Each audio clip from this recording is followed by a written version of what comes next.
오늘 나눌 말씀은 느헤미야 9장 1절에서 8절 말씀. 느헤미야 9장 1절에서 8절 말씀. 1절에서 8절 말씀 이렇게 읽을 텐데요. 이름이 나와요. 이름이 조금 어려워요. 좀 어려워요. 제가 오늘 읽을게요. 그달 29날에 이스라엘 자손이 다 모여 금식하며 굵은 베옷을 입고 티끌을 무릅쓰며 모든 이방 사람들과 절개하고 서서 자기의 죄와 조상들의 허물을 자복하고. 이날에 낮 4분의 1은 그 제자리에 서서 그들의 하나님 여호와의 율법책을 낭독하고 낮 4분의 1은 죄를 자복하며 그들의 하나님 여호와께 경배하는데 레위 사람 예수아와 바니와 간미엘과 스바냐와 분니와 세레비아와 바니와 그나니는 단에 올라서서 큰 소리로 그들의 하나님 여호와께 부르짖고, 또 레위 사람 예수아와 간미엘과 바니와 하삼느야와 세레비아와 호디야와 스바냐와 부다히야는 이르기를 너희 무리는 마땅히 일어나 영원부터 영원까지 계신 너희 하나님 여호와를 송축할지어다. 주여 주의 영화로운 이름을 송축하올 것은 주의 이름이 존귀하여 모든 송축이나 찬양에서 뛰어남이니이다. 오직 주는 여호와시라. 하늘과 하늘들의 하늘과 1월 성신과 땅과 땅 위의 만물과 바다와 그 가운데 모든 것을 지으시고 다 보존하시오니 모든 천군이 주께 경배하나이다. 주는 하나님 여호와시라. 옛적에 아브람을 택하시고 갈대아 우르에서 인도하여 내시고 아브라함이라는 이름을 주시고 그의 이름이 주 앞에서 충성됨을 보시고 그와 더불어 언약을 세우사 가나안 족속과 헷 족속과 아모리 족속과 브리스 족속과 여부스 족속과 기르가스 족속의 땅을 그의 시에게 주리라 하시더니 그 말씀대로 이루어졌사오매 주는 의로우심이로다. 아멘. 그러니까 위기가 있었어요. 기르가스인데 누가 가르가스라 그래가지고 참기 힘들었네. 이름이 좀 어렵죠. 자, 오늘 괜찮아? 다시 시작하면 되잖아 라는 제목을 나눌 텐데 따라해볼까요? 괜찮아?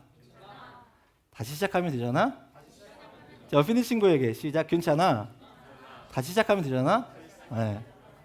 우리 이런 뉘앙스예요. 다시 시작하면 되지. 근데 때론 다시 시작하기 어려울 때가 있죠. 혹시 그 예전에 유명했던 그 말줄임 중에서 중꺽마 들어봤어요? 뭐죠? 중요한 건 이것도 들어봤어요? 중꺽그마 혹시 알아요? 중꺽그마 이거 중요한 건 꺾여도 그냥 하는 마음. 중꺽그마. 이거를 박명수 씨가 이걸 하는데 은혜가 되더라고. 중꺽그마. 그렇지. 중요한 건 뭐예요? 꺾여도 그냥 하는 마음. 누가 내 마음을 꺾든 말든 상관없이 그냥 가는 거죠. 그래서 느헤미야 8장까지 오면서 이스라엘 백성들은 8장에서 정말 오랜만에 모세 요경의 말씀, 여호와의 말씀을 에스라를 통해서 듣게 돼요. 말씀을 듣는 거야. 자, 그럴 때 말씀을 들으면서 했던 고백 중에 하나가 뭐냐면 여호와로 인하여 기뻐하는 것이 우리의 힘이다라고 고백해요. 그리고 그 말씀을 붙들면서 절기를 지켜. 그러니까 예배를 드리는데 그 예배를 드리면서 말씀을 들으면서 깨닫는 것이 있었어. 뭐냐? 우리가 무너진 것은 성벽이 아니라 하나님의 마음으로부터, 내 마음이 하나님으로부터 멀어진 거였어 라고 깨닫게 돼요. 그러면서 9장에 이르러 그들이 다시 모여서 했던 게 뭐냐면 첫 번째, 금식해요. 금식해 본 사람. 자, 3일 이상. 있네. 일주일. 대단합니다. 자, 그렇게 금식해요. 그리고 금식하며 회개하며 다시 시작을 준비합니다. 뭔가 시작하려고 하는 거예요. 지금의 무너진 상황에서 다시 한번 뭔가 해보려고 하는 거지. 그래서 오늘 말씀을 준비하면서 묵상하면서 그래, 이렇게 시작하면 되지. 시작하면 돼. 그냥 털고 시작하면 돼. 라는 마음이 들었어요. 오늘 우리 인생 가운데서도 다시 시작하면 되는 부분들이 있어. 근데 시작하기 어려울 뿐인 거야. 왜? 그것 때문에 마음이 상하고 그것 때문에 지금까지 내가 들여온 시간들이 무너진 것 같아. 내 인생이 무너진 것 같고 내 인생이 여기까지인 것 같은 거지. 그러나 인생은 그 사건이 아니라는 거예요. 무너진 지금이 내 인생이 아니라는 거예요. 내 인생은 그 무너진 환경 속에서, 무너진 내 인생 속에서 내가 어떤 선택을 하고 어떻게 나아가는가, 이게 인생이라고 이야기하는 거예요. 인생은 무너진 그 현실을 말하지 않는다는 거예요. 오늘 이 말씀을 통해서 좀 돌아봅시다. 먼저 첫 번째 9장 1절 말씀 함께 읽을게요. 시작.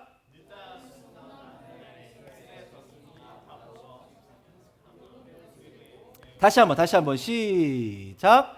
그다 드문 나은 날에 이스라엘 자손이 다 모여. 금식하며 굵은 배 옷을 입고 티끌을 무릅쓰며. 자, 이제 9장은요. 이제 성벽을 재건하고 성벽 안에 모인 공동체들이 하나님 말씀을 들어요. 말씀을 들으면서 내적으로 회복이 일어나. 그래서 오늘 이스라엘 백성들은 이제 말씀 앞에서 자신을 비추는 거야. 마치 거울 앞에 내 모습을 드러내듯이 말씀으로 내 삶을 돌아보는 거죠. 그러면서 뭐가 묻었는지 나의 내면을 발견하는 거예요. 거울을 보면 여러분 거울마다 좀 다르게 보이는 거 알죠? 정말 나를 멋지게 보이는, 뭔가 다리가 길어 보이고 잘생겨 보이는 거울이 있어요. 혹시 알아요? 네. 왠지 그 거울 앞에만 서면 자존감이 생겨요. 아, 괜찮네. 하지만 다른 거울인데 보면, 거울은 거울인데 보면 뭔가 동그래 보이는 거예요. 안 그래도 사람이 동그래 보이는데 더 동그래 보이는 거예요. 그래서 별론데 라는 하는 그런 모습을 보게 되는 거죠. 거울은, 그래서 어떤 거울을 보느냐가 되게 중요해요. 여러분의 인생 가운데, 삶 가운데 어떤 거울을 보느냐, 나를 바라보는, 나를 비추는 거울이 있는데 그게 뭐냐요. 그 거울을 통해서 진짜 나를 발견하는 거죠. 오늘 말씀이라는 거울 앞에 나를 비췄더니, 오늘 이스라엘 백성들은 자신을 비췄더니 자기가 하게 되는 게 있어. 내가 뭐가 묻었는지, 내 안에 어떤 일들이 있는지, 내 옷이 깨끗한지 더러운지를 발견하게 됐다라는 거예요. 그래서 그때부터 옷을 빨기 시작하는 거죠. 마치 그래서 굵은 배 옷을 입고 티끌을 무릅쓰더라고요. 자, 굵은 배는 알겠어요? 굵은 배가 있고 티끌이 있어. 그래서 굵은 배는 염소털이나 낙타털로 짠 옷감이에요. 생각해보세요. 염소털, 낙타털로 짰으니 얼마나 거칠거칠하겠어요. 입는 순간부터 불편해. 입는 순간, 살결에 닿는 순간부터 너무 불편해. 그런 옷을 입었어. 이 옷을 입는다라는 것은 성경에서는 얼마나 슬픈지 그 슬픔으로 회개한다라는 것을 고백해요. 그래서 성경에서 이 옷을 입고 있었던 상황이나 개인적인 입장을 딱 보면 다윗이 사울의 죽음을 애도할 때 이 옷을 입어요. 그리고 아합이라는 왕이 나봇 사건 이후로 회개할 때 이 옷을 입어요. 그리고 다니엘이 민족의 죄를 구할 때에, 하나님 앞에 구할 때에, 중보 기도할 때에 그것을 입어요. 그리고 우리가 잘 알고 있는 요나가 니느웨 백성 앞에 나가서 너네 망할 거야 라고 할 때 그 왕이 왕복을 벗고 이 베옷을 입어요. 그리고 모든 백성이 베옷을 입게 하고 그때 회개해요. 그래서 굵은 배를 입는다는 것은 단순한 슬픔이 아니라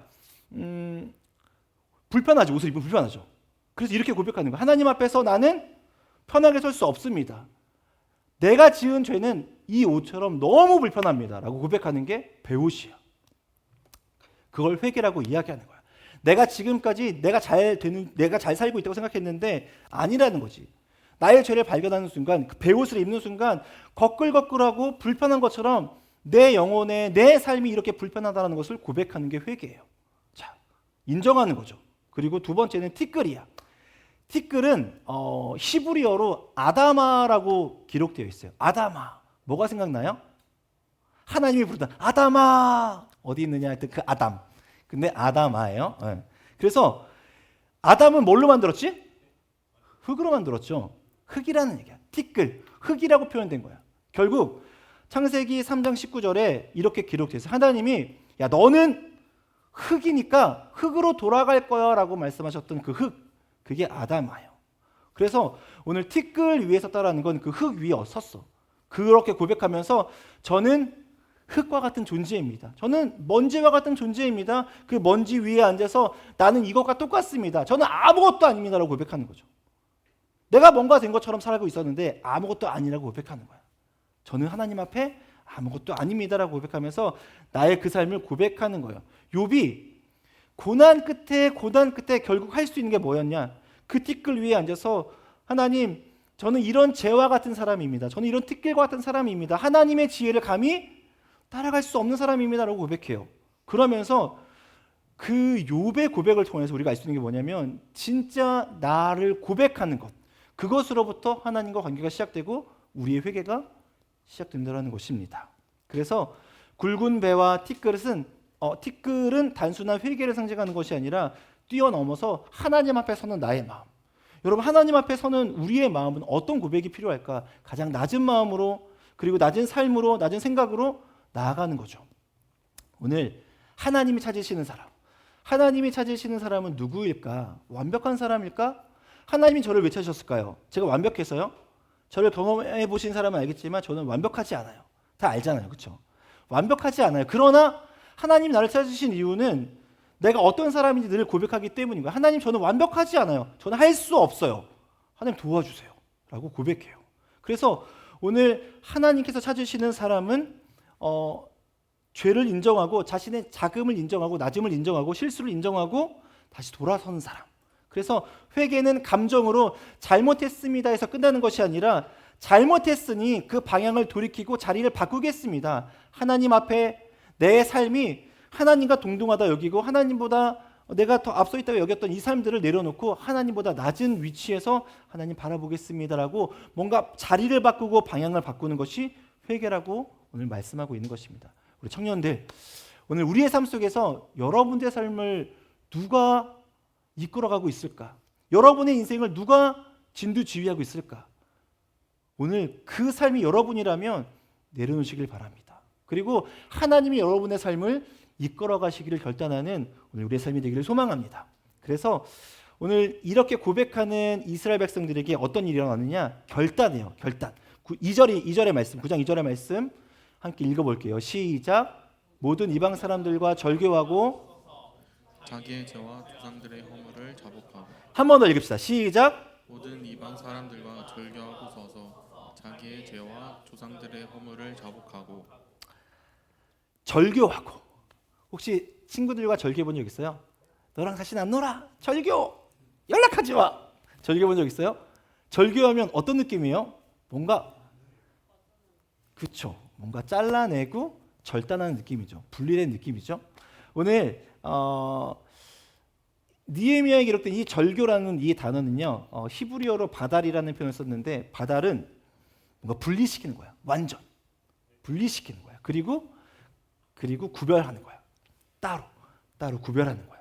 오늘 이 단어를 쓰면서 결국 이방 사람들과 절교하다라는 이 고백은 이제 거룩한 그 분리를 위해서, 거룩을 위해서 분리하는 거야.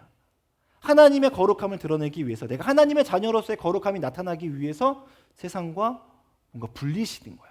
나의 생각을, 나의 마음을 분리시키는 거야. 사람들은 다 이게 맞다고 하지만, 이렇게 살아가는 게 맞다고 하지만 나는 아니라고 이야기해. 하나님 말씀은 이거라고 이야기하니까 이렇게 고백하는 게 오늘 분리인 거예요. 자, 그러면 이 분리는, 이 절교는 이방 사람들과 관계를 끊어내는 것에 있어서 목적이 있는 것이 아니라 하나님과의 관계를 다시 연결시키기 위해서 오늘 이 단어를 썼다라는 거예요. 이거를 끊어내지 않으면 하나님과 연결되지 않기 때문인 거죠. 오늘 성경은 일관되게 분리라고 이야기해요. 이방 사람들과 분리, 그들이 생각하는 생각과 분리, 가치관과 분리, 그리고 뭐예요? 하나님과 연결. 분리와 연결이 우리 인생 가운데 있어야 되는 거지. 여러분 지금 붙들고 있는 게 뭘까? 여러분 지금 어디에 연결되어 있어? 생각해 보세요. 오늘 하나님은 너희는 내게 거룩한 백성이 되라라고 할 때에 그 거룩한 백성, 그리고 내가 너희를 만민 중에서 구별하였다라고 하는 이 거룩, 이게 바달이야. 뭔가 분리시키고 잘라내고 뭔가 모은 거야. 이게 거룩이거든요. 그럼 우리는 살아가면서 내가 하고 있는 생각이 하나님 안에서, 그러니까 성경이 말씀하고 있는 하나님의 생각을 그대로 표현하고 있는지, 아니면 이것도 가지고 있으면서 또 사람들이 이야기하는 야, 이게 맞지 않아? 이 생각이 옳지 않아? 라고 하고 있는지 돌아보자는 거야. 근데 우리도 어쩔 수 없이 그렇게 점점점 물들어가고 있어. 나도 모르게. 우리가 경험하고 있는 미디어를 통해서, 문화를 통해서, 누군가의 관계를 통해서 그게 당연하다고 생각해. 괜찮지 않아? 라고 이야기하고 있는 거죠. 그러나 하나님은 아니라고 이야기해. 거룩은 단호하게 단절해야 되고 그 거룩함으로써 단절은 끝나는 것이 아니라 하나님과 연결, 시작이라고 이야기하고 있는 거예요. 우리의 삶의 방식을 끊어낼 때에, 지금까지 살고 있던 그 방식을 잘라낼 때에 시작되어지는 하나님과의 삶, 그걸 요구하고 계시는 거예요. 오늘 여러분들 뭐 인스타나 아니면 뭐 SNS 할 때 팔로우 많이 하세요? 많이 해줘요? 아니면 많이 당해요? 어때? 살아가면서 누군가 자꾸 연결하려고 해. 혼자 살아가고 싶어 하지만, 혼자 있는 걸 좋아하지만 또 자세히 들여다보면 연결되어 있어. 그리고 연결되어 있다는 그 자체만으로도 행복을 느껴요. 제가 한동안 정말 이렇게 좋아했던 뭐라고 해야 되지? 그냥 이렇게 마음속으로 좋아했던 배우가 있었어. 네, 배우가 있었어. 그래서 그 배우가 가지고 있는 그 인스타 있잖아요. 거기에 팔로우 신청했는데 된 거예요. 나를? 그래서 나를 연결해 준다고? 그래서 그 배우가 올려주는 이제 스토리를 보면서 댓글 달아주고 하는 거야. 뭔가 관계가 된 것 같아.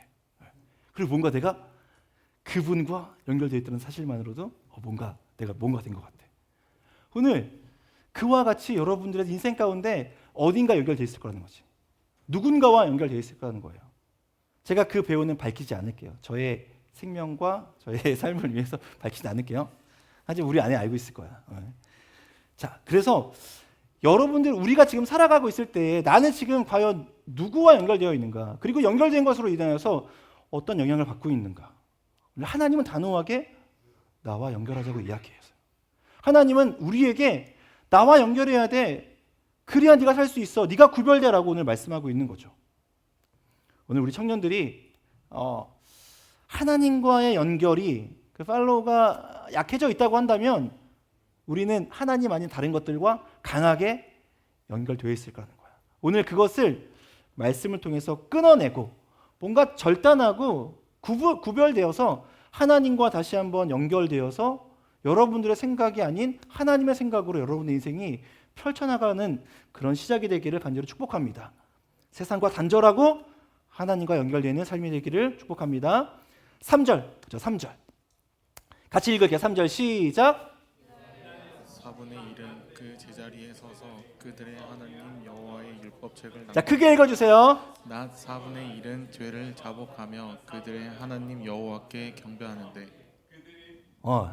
자, 오늘 이 본문의 말씀을 보니까 이제 앞서서 이제 자신을 낮추기 위해서 굵은 베옷을 입었죠. 그리고 어디 위에 올라가 있어? 어디 위에 올라가 있어? 티끌 위에, 제 위에 올라가 있는 거야. 자, 그러면서 고백하고 있는 거, 세상과의 이제 연결은 끊겠습니다. 절교하겠습니다. 절단하겠습니다. 그리고 앞으로 말씀 앞에 서겠습니다라고 하면서 말씀 앞에 모여 있어. 그리고 말씀을 들어. 자, 그러면서 이들의 삶이 시작되는데, 그래서 회개는 단순한 감정의 고백이 아니라 삶의 방향, 그리고 뭔가 선택하는 거예요. 돌아서는 거죠. 가다가 아니네라고 하면서 돌아설 수 있는 거죠.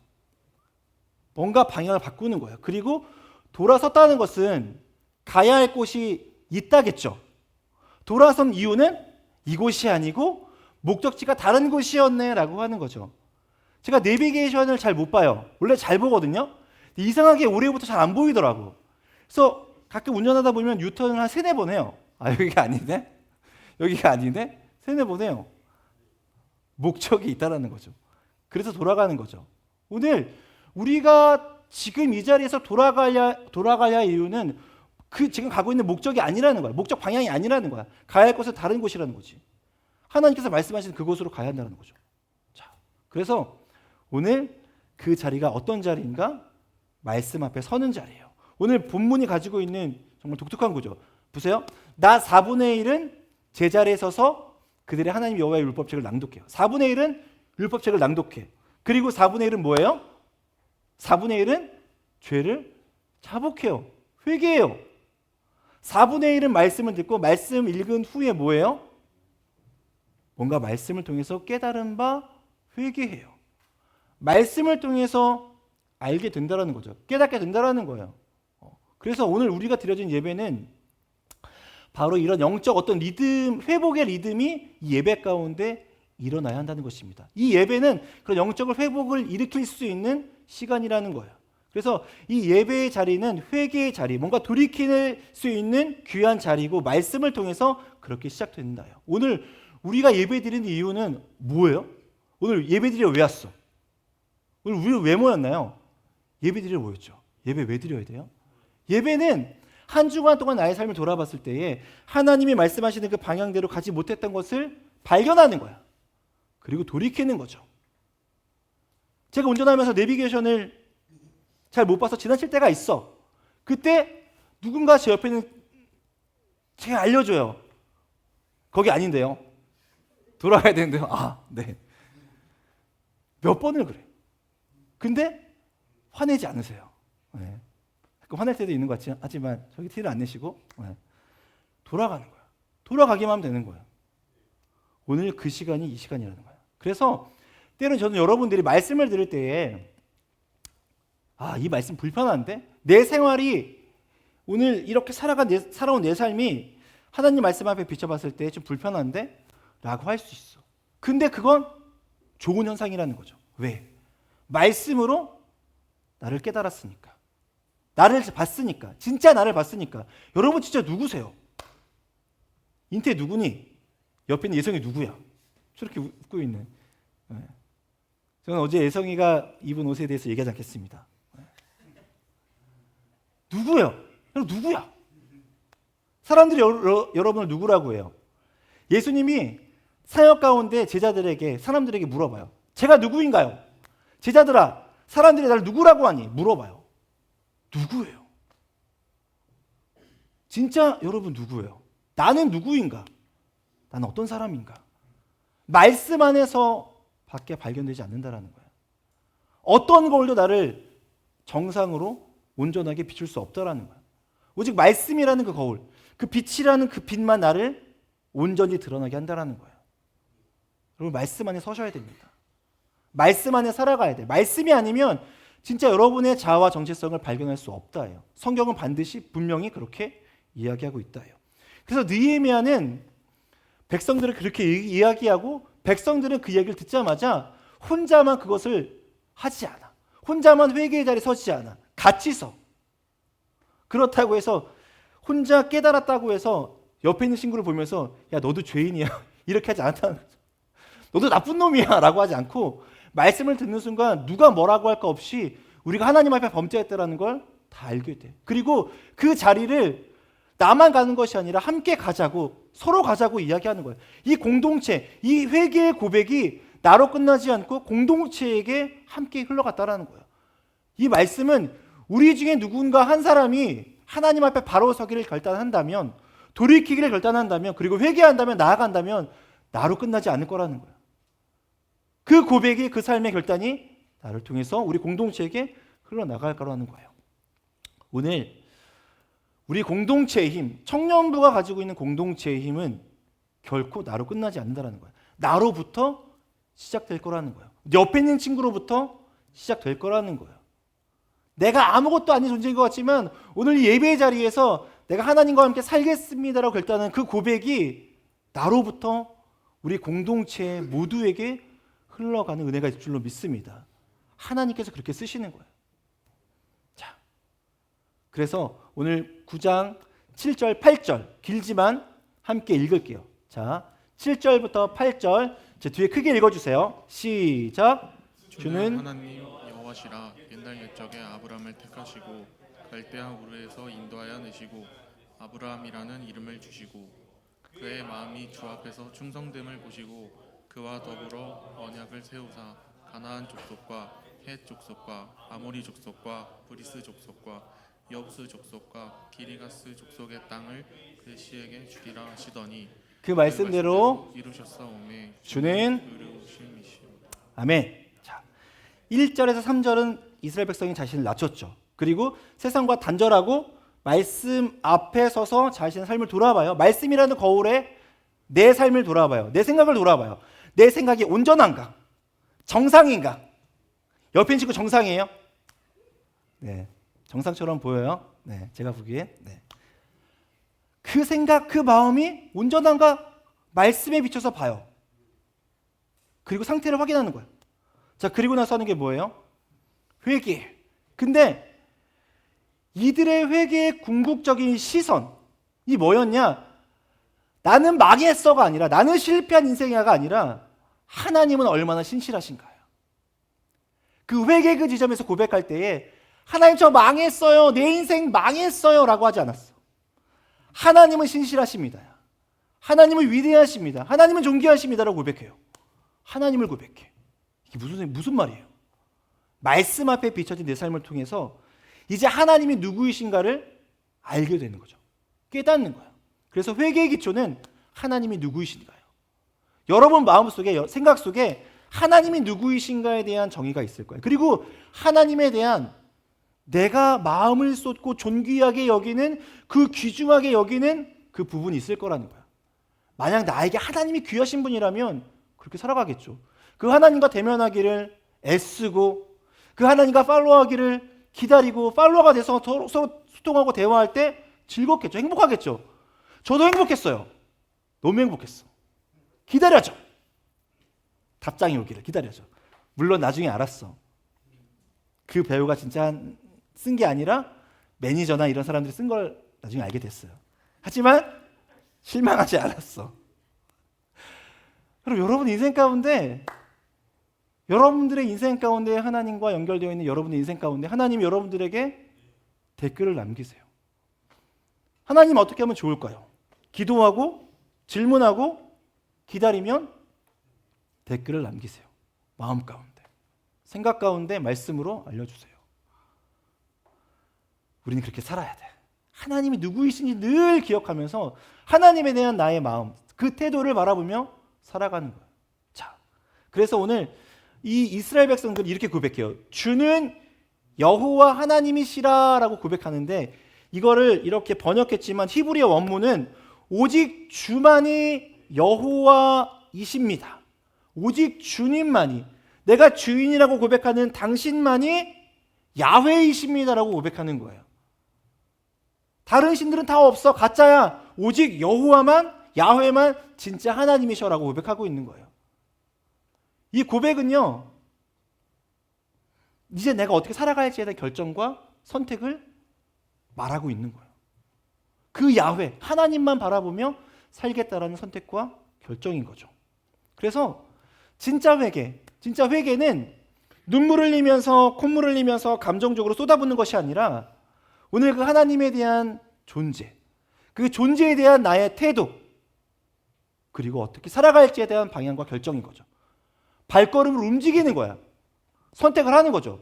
그리고 가는 거야. 믿고 가는 거야. 나에게 하나님이 누구이신지, 여러분에게 하나님은 어떤 분이세요? 여러분의 하나님 어떤 분이세요? 성경에 나오는 그냥 사람들이 이야기하는, 보이지 않는 그런 신의 한 사람인가요? 성경은 그렇지 않다라고 이야기해요. 오직 그 한 분만 야훼라고 이야기하세요. 그리고 그 야훼는 여러분들을 사랑하시고 야훼에게 집중하는, 야훼에게 인생을 맡기고 야훼를 선택하는 그 인생을 책임질 거라고 말씀하세요. 하나님은 하나님을 인정하는 사람을 절대 버리지 않고 다시 불러내신 줄로 믿습니다. 다시 부르신다예요. 오늘 본문에서 아브라함이 나와. 아브라함 다 알죠? 아브람이 원래 이름이야. 그러나 하나님이 그 이름을 뭘로 바꾸세요? 아브라함으로 바꾸시죠. 바꾸세요. 자, 아브라함의 집안은 뭘 만드는 집안이었느냐? 우상을 만드는 집안이었어. 그것도 잘 만들어서 그 기업이, 그 가문이 그 우상 만드는 일로 부자이고 유지이고 잘 사는 집안이에요. 그런데 어느 날 아브라함을 불러내세요. 따로 만나셔 하나님이. 그리고 아브라함에게 하나님이 어떤 분이신지를 보여주시고 약속하세요. 아브라함이 그 약속 하나 믿고 갑자기 집을 떠나. 목적지도 없이 그냥 떠나. 하나님이 가라고 하시니까 야 이제 가자! 라고 하면 아니 어디로 가요? 라고 하지 않고 네 알겠습니다 라고 가는 거죠. 왜? 하나님에 대한 신뢰가 있으니까. 우리는 모두 어떻게 생각해요? 아니 어디로 가요? 얼마큼 가야 돼요? 좀 힘든데 라고 하면서 하나님에 대한 신뢰보다는 내가 걸어가야 할 그 걸음걸음에 대한 두드림이 더 많죠. 아브라함 그렇지 않았다는 거예요. 그러나 아브라함이 완전한 사람이었는가? 그렇지 않다요. 아브라함은 실패 투성이야. 우리에게 믿음의 조상이 불리지만 처음부터 믿음의 조상이 아니었어. 이 사람은 믿음이 연약한 사람이었고 실패 투성 인생인 거죠. 이 사람이 한 짓 중에 가장 치사하고 옹졸한 짓. 애굽에 내려갔을 때 아내가 너무 예쁜 거예요. 저희 아내만큼 너무 예쁜 거예요. 보고 있을 거야. 너무 예쁜 거예요.